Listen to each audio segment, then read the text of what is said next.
yeneen i jafe-jafe xaaral ma dugal question bi dafa Aminata Tall génn na def benn sortie boo xamante ni ça a surpris plus d'un tey mu ñëw wane opposition ci lii nga xamante ni président Macky Sall nee na taxawee na ko ci marche yu ñu interdire ci li nga xamante ni moom mooy ñuul ci ñaari liste yi nga xamante ni jàpp na ni ba histoire des histoires ba tey Sénégal tey lañ ko mës a gis mu jàpp ni recul bu démocratie moom la ñu nemmeeku noo jàngatee moom. écoutez, ko xamante ni jot naa bokk. Aminata Tall, son discours n'a surpris personne. Elle fait dans ce que j'appelle le courtage politique, c'est-à-dire xaar benn occasion nga sotti si. ñëpp xamoon nañ non mais ne surprend personne madame Aminata Tall. Elle a le parcours qu'elle a eu à faire, qu'elle a eu à tisser à son rang. Mais ñëpp xam nañ ni Aminata Tall les Sénégalais se posaient des questions lan moo tax le 4 avril d'abord bi président di sargal yenn président et présidente d'institution yi ba ci Idrissa Seck mu mujjee ñëw moom bokk ci woon donc da doon xaar occasion rek ba pare Aminata Tall ci ni ma ko mën a expliquer dafa am flairu nguur guy waaj a daanu. Ah bon? waaw am na flair bi foofu laa ci mën a yam parce que am na yeneen mécanisme aussi tamit yu lay permettre parce que boo liree le livre de Guillaume Kik Bafory-Soro Pourquoi je suis devenu un rebelle tome 1 di nga xam ne Afrique dafa am ay réalité donc Aminata Tall xam na en réalité y a des signes annonciateurs yoo xamante ne yi voilà ñaare bu ñu ko gisaan ci nguur gi mu ngoog ni ko suuratul Al Imran waxe mooy yàlla moo lay jox nguur mais bu koy rocci mais bu koy jël ceew daf koy bif ba pare y a des signes annonciateurs loolu dong moo tax Aminata Tall stratégie nga jàpp ni moom non elle fait un clin d'œil à Ousmane Sonko c'est ça la vérité quoi. Ah bon? Ah oui ça c'est clair. Hari Aminata Tall mais noonu la fi defoon loolu mu ngi ci archive comment dirais-je encore observateur attaqué woon na fi président Abdoulaye Wade au crépuscule en fait de son régime après président woo ko jox ko secrétariat de la présidence après bi mu génnaat def sortie bi ñu ko laajee dafa ne non président daf ko gisee dafa le président anam bu rafet la ko apprécier c'est-à-dire loolu moo lay wan nii on a les mêmes chats et les mêmes chiens loolu mooy dëgg. Qu'est-ce qu'elle a apporté ngeen baal ma ci terme bi mais pour faire dans le discours correct mooy on a les mêmes acteurs politiques qui tournent suivant par exemple les grés du vent suivant par exemple les stations et cetera am tal kenn ku dégg mais ñaata manifestation non attends ay manifestation yi interdit nañ ko fi déggu Aminata Tall wax ci da nga ko cee dégg mu wax mais waxu ci Aminata Tall gis nañ ko début depuis bi nga xamante ne bii jël nañ présidence du conseil économique social et environnemental defe naa jox ko Mimi Touré après ñu jox ko le président Idrissa Seck da ngaa dégg benn yoon mu wax ci. mais tey est-ce que du l'heure moo jot que en tant que koo xamante ni y a pas jot def ay régime un acteur politique mu def ko se soucie 365 jours sur 365 jours des préoccupations de son pays loolu mooy dëgg. mais gis nañ ay élections moo taal dëkk yu bari ak lii ñu jot a gis. waaw mais d'accord mais Aminata Tall moom est-ce que ce n'est pas le moment man Aminata Tall moom c'est la température normale 36 degrés. génnam ak noppeem ci man en tant qu'analyste benn la amul lu may surprendre amul lu may émouvoir loo parce que xoolal ay situation la ñuy xaar rek. ay situation la ñuy xaar elle fait un clin d'œil à Yewwi à travers Ousmane Sonko parce que ñu bëri jàpp nañ ni moom mooy falu après kii falu nag yàlla moo xam. est-ce que jàpp nga ni clin d'œil non xoolal kaay ma xamal la benn affaire gis nga Sénégal pour les vraies ruptures ñu consommer ko. il faut que ay nit nangu ne dañoo war a dem retraite donc retraite c'est un état d'esprit on ne fait pas la politique après 60 ans nañu wante dëgg la politique. Ah, mais dans les entreprises, tu parles de la retraite à l'âge de l'homme, 60 ans, non 55 ans, là, 58 ans après 60 ans. On va même aller vers 62 ans dans certaines entreprises. Pour man, am na loo xam ne même bu fi xel bi nekkee sax cawarte gi énergie gi du fi nekk. Ils ont fait leur temps dañu war a bàyyi xale yi nga xam ne am nañ le profil mais duñ ci d'accord ak ban mais dinaa ko citer le journaliste Cheikh Yérim Seck. C'est Goulot qui étrangle le Sénégal 2014 Arbatan Sénégal dafay citer benn discussion bu mu amal ak l'ancien président ivoirien Laurent Gbagbo ne ko mais jeune frère saa boo ñëwee au palais da nga may fekk may xalaat xale yi nga xam ne ñooy jël seen dënn nangoo koo ibbi jël ay balu fital bu manifestation amee te ñooñu mënumaa fexe ba matal ut gi may ut pour jox leen ko pour ut gi may ut liggéey pour jox leen ko loolu président moo ko wax xam nga loolu lan lay tekki mooy aujourd'hui on doit poser le débat selon lequel lan moo tax par exemple ñu ne la mënuloo nekk député qu'à l'âge de 25 ans alors que mën nga voter à l'âge de 18 ans c'est des débats que les gens doivent poser lan moo tax s'il s'agit de manifestation de jet de pierre d'insultes aux forces de défense et de sécurité yaa ngi dégg de torturer parfois nos institutions c'est selon yaa ngi dégg pas torturer mais de défier en fait nos institutions et cetera ñu jàpp ne jeunesse bi ñoo ko gën a mën yaa ngi dégg s'il s'agit maintenant d'accéder aux instances de décision ñu naan non toog leen fee ay xale ngeen mag ñi et cetera Aminata Tall ak ay Habib Sy yaa ngi dégg bëri nañu non ñooñu wax dëgg na yàlla leen mais Aminata Tall depuis 1991 mu ngi aux affaires mais Aminata Tall tey moom dafa waroon wax moom qu'est-ce qu'elle a pu faire au niveau du conseil économique social et environnemental bi mu fa nekkee oto yi mu amoon salaire yi mu amoon est-ce qu'il y a eu un impact positif sur le devenir des Sénégalais moom ci lañ ko joxoon moi je pense que ce sont ces débats-là qui doivent interpeller les Sénégalais yaa ngi dégg mais pas Aminata Tall tire sur Macky Sall ouvre le feu elle n'a ouvert le feu sur personne intérim lay gérer loolu mooy dëgg et tu penses comme kon mënul def benn impact waaw mais yow Aminata Tall c'est qui Aminata Tall mais def na ay régime yu bokk non attendez elle a un bon profil voilà. Elle a été une fois ministre elle a été secrétaire général de la présidence mais clin d'œil lay def fi mu ne nii à l'opposition pour ëllëg si biir bu régime bi changé ñu jox ko dara ñëpp xam nañ comment ça fonctionne c'est-à-dire les hommes politiques seen logiciel bi ni ñu fonctionner il faut ñu formaté waat ko wala sénégalais yi lànk ne ñoom homme politique yi bu ñu formaté waatul seen logiciel ñun du ñu nangoo ànd ak moom sur certaines situations c'est très facile mais mars 2021 Aminata Tall mu ngi fi woon wala nekk fi woon da ngaa dégg mu wax y a eu 14 morts. ñi noppi woon bëri na de. ah ouais mais déet non on parle de Aminata Tall y a eu 14 morts on n'a pas entendu Aminata Tall. waaye ñi noppi woon bëri na. waaw d'accord bu la neexee de commentaire ou bien d'extension nga wax loolu mais man daal je pense que Aminata Tall n'a ouvert le feu sur personne. Aminata Tall cherche des occasions pour se positionner après 2024. Aminata Tall réellement ce qui l'intéresse ce sont ses prébendes c'est aussi simple que ça elle n'a ouvert le feu sur personne loolu mooy dëgg. dafa mel ni moo nekk suñu question bu mujj ci li ñu jagleeloon ci heure bi.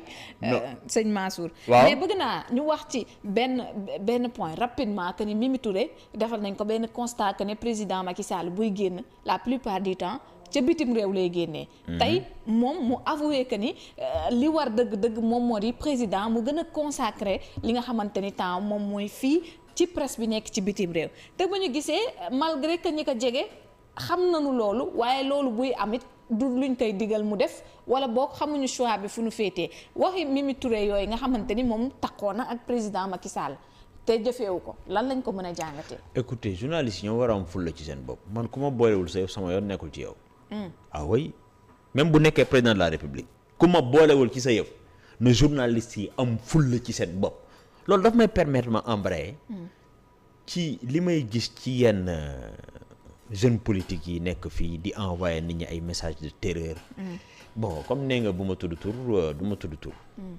mais am na benn jeune bu nekk au niveau de Pastef di envoyer nit ñi ay messages de terreur mais journaliste bu defee lu dëgg mais am nga sañ-sañu bind ko droit de réponse te il a l'obligation de le publier jarul nekk fii di saaga ba pare gis nga politicien bu mu la jaral nga waroog sa famille professionnelle sa famille biologique autrement dit ñi fee nekk di conseil ay hommes politiques yëpp en termes de communication soit ils ont été journalistes soit ils ont appris la communication nombre d'entre eux ñoo daan bokk terrain am familiarité et cetera loolu dafa jara sóor yaa ngi dégg te ñoom ñiy doxal loolu mooy ñi nga xam ne ëllëg bu ñu ñëwoon aux affaires ñooy jéem a tyranniser nit ñi. y a 2 ministères yoo xam ni c'est parce que kenn ki moom dafa dem ci benn rencontre Yewwi il a été conseiller technique il a été déchu keneen ki damay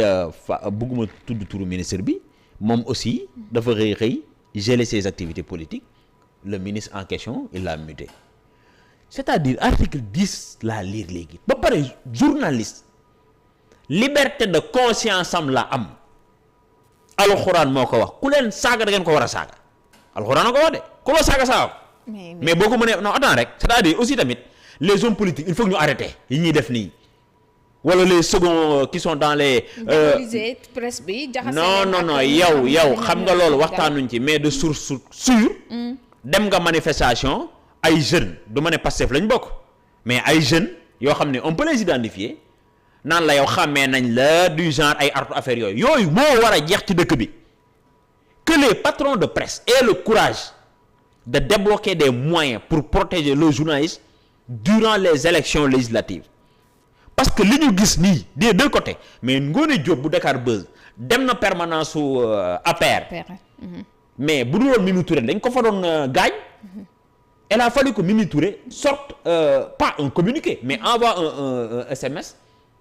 je pense à travers WhatsApp à Bamba Kassé mu publier ko et que la dame était décidée à porter plainte.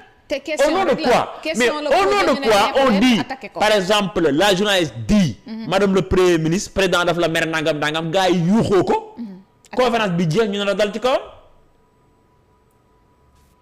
yaa ngi dégg dama ma koy tudd sax au nom de quoi ay Aboubacar Sadiq Top nekk fii di envoyer nit ñi non mais di terror non mais c'est pas normal Top ak ñeneen surtout moom sañ naa ko wax yaa ngi dégg moom xam na lan mooy journalisme bu defee lu waroo tu lui envoies un droit de réponse mais doo dem ay Facebook di saaga di terroriser nit ñi di naan non nii lañu war a bind mais l'information ñëpp xam nañ ne c'est un choix informer c'est choisir da ngay ut sa angle de traitement et que aussi tamit mais Ousmane Sonko mën na def déclaration une rédaction juge que ne ñoom duñ ko génne kooku c'est la liberté am nañ ci seen droit président Macky Sall laa la wax bu demee ba jàpp ne soxlawul la presse nationale dañu war a am fulla bañ ko couvrir loolu mooy dëgg loolu mooy fulla li ma lay wax nii ci sariya laa ko teg maanaam nit ku la boolewul ci yëfam lum la ci wax yaa ko teg sa bopp Macky Sall laa la wax de à plus fort un opposant nit ñi dañu am fulla ci seen bopp loolu mooy dëgg mi ngi noonu dafa mel ni Maxtaar daf ñu rëcc moom bu ñëwaatee rek xanaa ñu voilà Maxtaar looy sànni sa kàddu ci loolu ñu jaaree fa rek bàyyi la nga tàggatoo ndax waxtu wi xoj nañu waaw non déjà Amina son point de vue bien que point de vue bu yomb laa ji am bon li may wax mooy kan may Aminata Tall quoi comme ni nga ko waxee je pense que il faut ñu yenn gars ñenn ñi ñu commencé leen bërgal quoi pour man parce que lu ñu wax waree parce que defe naa bu ñu waroon prouver seen bopp ci lu baax comme ni ko sama mbokk bi waxee defe naa jox nañ leen assez de temps assez d'opportunité pour ñu def lu baax ko mais comme nous avons l'habitude de le dire rek xam nga li ñu def mooy jusque là remplacer le PS par notre PS qui s'appelle PDS remplacer le PDS par notre PDS qui s'appelle APR ndax ñu mel ni ay Aminata Tall nga xam ne dañ leen di gis fépp quoi régime bu ñëw ñoo nga moo tax ñuy gën a wax loolu léegi bon par rapport ak ay Mimi Touré xam nga man bon déjà boo leen ma permettre waaw rapidement rek parce que waxtu bi xoj nañu torop programme yaa ngi xaar waaw mais nag question yi il faut tamit ñuy équilibre tamit par rapport ak question yi tuuti xam nga léegi li may wax mooy gis nga Sénégalais affaire Mimi Touré bi grave nga may ma expliquer benn affaire bu ndaw vite fait quoi Sénégalais yi dañu waxi comme ni ko sama mbokk bi waxee léegi am na loo xam d'accord ma ci li mu wax par rapport ak ay nit da nga war à 60 ans par exemple mënoo passé bu ñu xoolee ñi gën a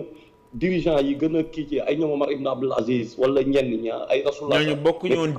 jikko yu benn de non xaaral mais ay modèle lañu ay modèle yoo xam ne lu tax ñu teg leen fi comme modèle mooy pour ñu leen di topp la ëllëg xamuñu ku mel ni ñoom kañ lay ñëw quoi comme naan bu ñëwee par exemple ñu ne non constitution bi nee na 2e mandat dañ koy limiter ñun dañuy yàqal suñu bopp. moo tax faut pas que ñuy focaliser wu ci la vision occidentale des choses de la politique et autres moo tax chaque fois moo koy wax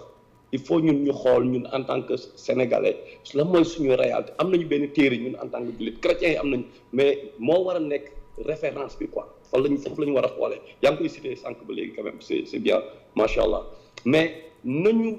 génn ci yenn mindset yi ok Mimi Touré bon peut-être moo ngi fi boobu ba léegi mooy xeexal waa APR et tout ok mais comme Macky Sall boo prêter le flanc ils en profitent ils vont s'exprimer Macky Sall par exemple comme ni mu tëjee ay Khalifa Sall et tout gars yi naan non li mu def bi yoon mais ñoom fauteuil yu Macky Sall bi lañ bëgg jël donc yow yaa war a intelligent assez intelligent nga jub ba Macky Sall amul du am fu mu la jaar moo waxee ngeen ni Thierno Alassane Sall est-ce que xool ngeen livre am bi lim ci def yëpp ci ay SMS lu tax ba léegi kenn porté ko plainte pourquoi amul sens interdit pourquoi ba tey Macky Sall tëju ko mais non stratégie bi ñuy def mooy gars yi ñëpp di ko bës di fexe ñu bañ a communiquer par rapport ak moom donc benn instant est-ce que mën nañ blâmer Macky Sall aussi par rapport ak ñoom ni ñuy prêter le flanc xam nga Mimi Touré bu ñëwee taxaw gars yi prêt mais daf koy exploiter il faut qu'on soit juste aussi maintenant ci biir loolu aussi y a le peuple ni mu koy xoolee mais le peuple na xool li ko arrangé moom mais pas chaque fois politiciens yi ñoom ñëpp dag laa fa ñëpp ñu yëngu di politique ñëw benn instant nekk suñuy chef ñun ñoo war a nekk chefu politiciens yi quoi en fait loolu laa bëgg comme que wax yi dafa da ngeen koy. waaw xam naa beneen yoon la ñuy am occasion rek daal di développer ci yeneen point ñu bàyyi la nga tàggatoo waale amoon